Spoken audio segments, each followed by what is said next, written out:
Joining us now, she's in D.C. also, not here at the studio, though, but she is in D.C., Martha Boneta. And boy, we got a lot of fun things happening tonight at the Martha Boneta, John Fredericks, Pete Snyder Rockin' It Suite at the Omni Homestead. Everybody invited, and it is free.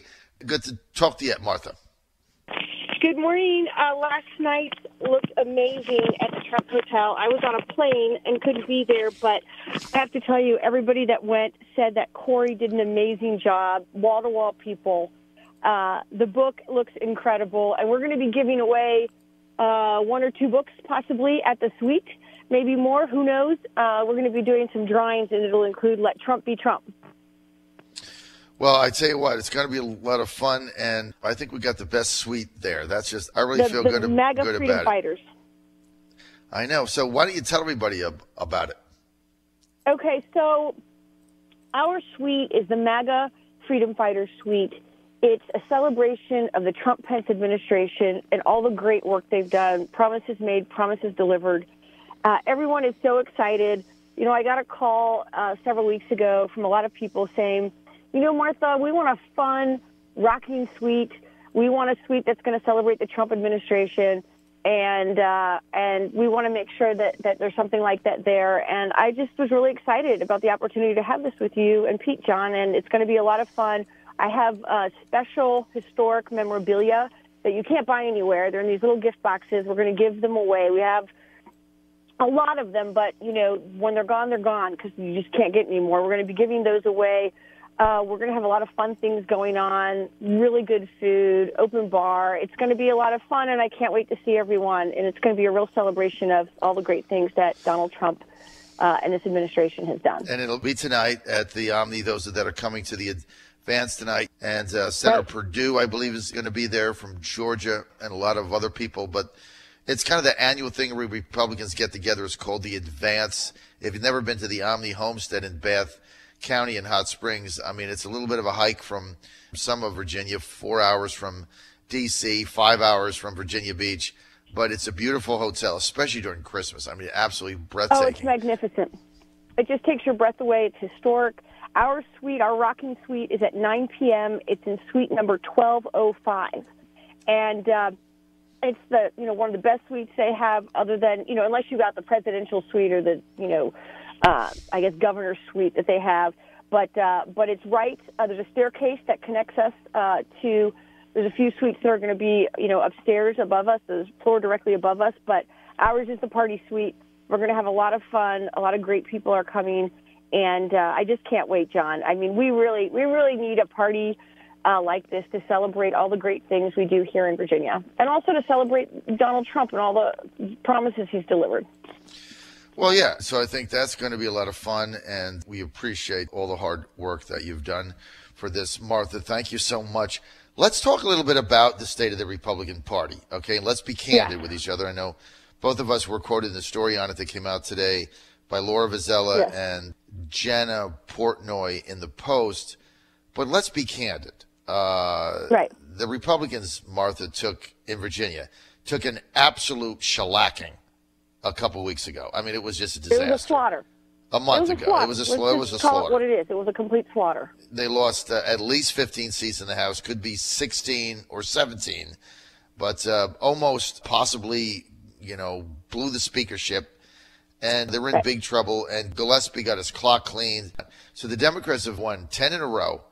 So the Republicans in Virginia are becoming like the Cleveland Browns, right? They just can't win a game. And they got shellacked again. You're looking forward to 2018. Kaine is going to raise $150 million for a Senate seat. That's a very difficult task. The party's a mess. McAuliffe has put millions into building a viable Democratic Party in Virginia with 50 people, 24/7, 365. They don't just come and go during the cycles. They're data mining. They're working. The Republican Party of Virginia has, you know, John Finley as secretary, a couple people in the field, and a fax machine. It's basically a postal permit that masquerades as a party. How does the Republicans ever recover from what happened? How do they ever win again? Well, your assessment is 100% accurate, and it's heartbreaking, but it's the reality of the situation that we're in here in Virginia. And, a lot of people have blamed it on a number of things, and you and I both know that surely there's merit in all the other, excuses, everything from, well, we're close to D.C., we lost to Clinton. I can just give you all of the excuses. I think that what we really need to do is think about something that nobody is really talking about, and that is one of the most glaring losses we had on the massacre day of the election in Virginia. We lost a lot of the millennial vote. I mean, if you look at those numbers, the Republican Party is not speaking to the hearts and minds of millennials, and that's the vote that hurt us the most.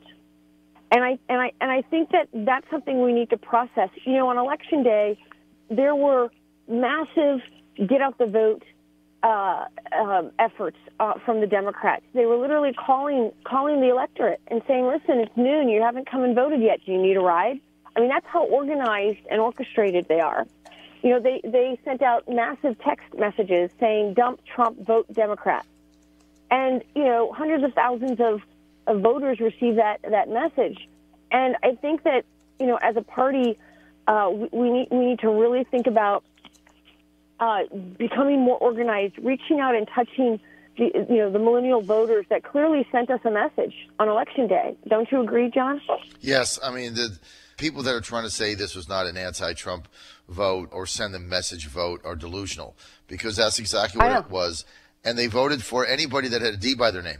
I mean, in Chesterfield, they elected a revenue commissioner of the revenue, Chesterfield County, no experience, never been in government, doesn't know anything, from England, right? Brit. Yeah.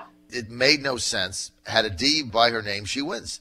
In Manassas, Jackson Miller's seat, they elected an avowed communist. I mean, we are sending a communist to the General Assembly. And he won by 10 points because he had a D by the name. If Sammy the Cat got that nomination in Manassas and you did one flyer and put Sammy's cute picture on it, he would have beaten Jackson Miller by 15 if he had a D by his name. And then he would be roaming around the General Assembly. So to say that this was not an anti-Trump vote is kidding yourself. That's what it was. That's exactly right.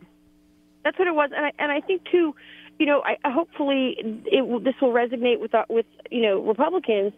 We cannot run these races like we did back when Bush was president, okay? I mean, this is not the Bush era. It's a different electorate. It's the silent majority, the forgotten man. It's the American people responding to having felt neglected and forgotten, and wanting to have representatives that are going to represent them. There's a pushback against career politicians. There's a sense of we need to change things in Virginia moving forward. We really do. And, I'm not pointing fingers or blaming anybody in particular, but, a lot of this also has to fall on some of our elected, because we can never assume that we have these seats. And we were sent a huge message. And moving forward, we have to take a serious look at how we do things and really dig deep and change our messaging. We need to, really be able to organize more and use modern technology, whether it's texting or calling or, whatever it is we need to do to really get out the vote and touch voters that we're just not touching their hearts and minds. Well, we're not doing something. There's no question about that. And I'm not sure they're going to fix this at the Advance at the Omni. There's a lot of issues here. But, I told you this. Martha, Ann and I had dinner at the McAuliffe's on Wednesday, I guess. Yes. So we were there for about 4 hours, had a great time. Dorothy, the First Lady, was she's so nice. And I know. But, sitting there at dinner and in the veranda with the First Lady and the Governor for 4 hours, and you realize the machine that Terry McAuliffe has put together in Virginia, that's his leg. People talk about what is his legacy. Well, there's business he brought in, but his real legacy is he put together a Democratic Party of Virginia that is going to endure long beyond his tenure, and it's a machine. And the Republicans can't compete with it financially or otherwise. I mean, if you go to their offices right now at 9 a.m., and you get there in downtown Richmond in that bank building, and you go up to whatever floor they're on, the 15th floor. They have the entire floor. They have 2 floors, and they've got 50 people that come to work today, working for the Democratic Party of Virginia. 50. The Republican Party of Virginia. Machine. It's a well-organized, they got 50 people. Machine. Yeah. And during the cycle, they added another 170. They had 220 people, but they have 50 full-time staffers. The Republican Party of Virginia has 3. I mean, you cannot compete with that type of a thing that he's been able to do, Martha, right? Right. But I don't want to send the message, oh, gee, we should just, give up and not fight the good fight.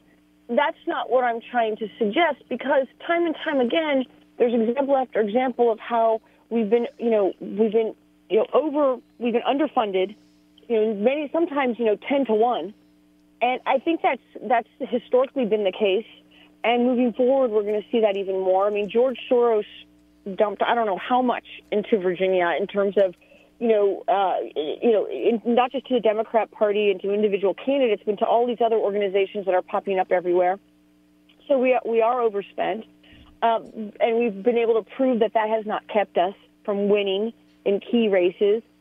But I think that we're going to have to, and I know at the summit, at this advance, Whitbeck is going to have another summit. He had one in Northern Virginia on Saturday, and he's going to do another one this Saturday, I'm told, at the advance. And I think it's been a great opportunity for some of the more active folks in Virginia to come together and share ideas and concepts and talk about how we're going to ramp it up and shake things up and do things differently moving forward.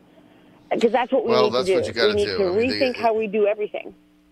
I mean, the bottom line is, if you get on the same path, you end up in the same place, right? And so they got to change something.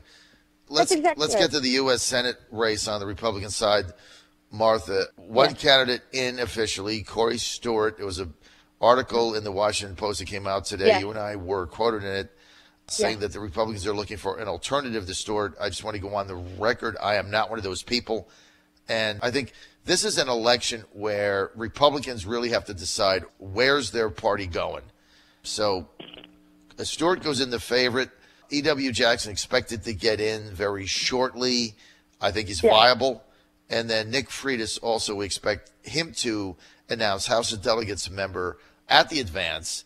And I think Freitas has a pathway to victory, although Stewart is going to skewer him as the establishment candidate, right? Yes, he is. Yes, and there are a couple of things I want to say, and that is that, people always underestimate E.W. Jackson, but I know E.W. Jackson, and he's a great man. He has a heart of gold, and boy, if anybody was at that convention, the last convention when he ran for LG, he brought the house down. I mean, I was up out of my seat. I mean, it was. You've heard him speak, right, John? Yes, many times. I mean, there were people changing their votes right there on the floor when he gave that speech at the convention, and just from hearing the words that he spoke right there at that moment, I mean, there were people crying in the audience. I mean, this is how powerful of a speaker he is, and so, I have so much respect for E.W. He's a good man, a great man, and so I don't think people should underestimate him, because he, they underestimated him at the convention. Now, granted, this is not a convention, and he just shocked everybody, right? And as far as Corey Stewart goes, he does have a strong base. He does know how to whip up his base, and also he knows how to fire up the media. I mean, talk about getting, a ton of free publicity. I mean, he goes out there and says something, does something, and the media is all over him. So, then when we look at Nick Freitas, Nick Freitas, he was a combat Green Beret, okay? He served our country. He's a fighter. He is very much the millennial vote. The millennials love him because he's very much a liberty-minded, seen more as one of us, a freedom fighter, he served his country, loves Virginia, loves America, and is not afraid to fight. He's not afraid to get into the trenches and fight for what's right. And, I believe that Rand Paul's going to endorse him. Ron Paul's going to endorse him. Senator Mike Lee.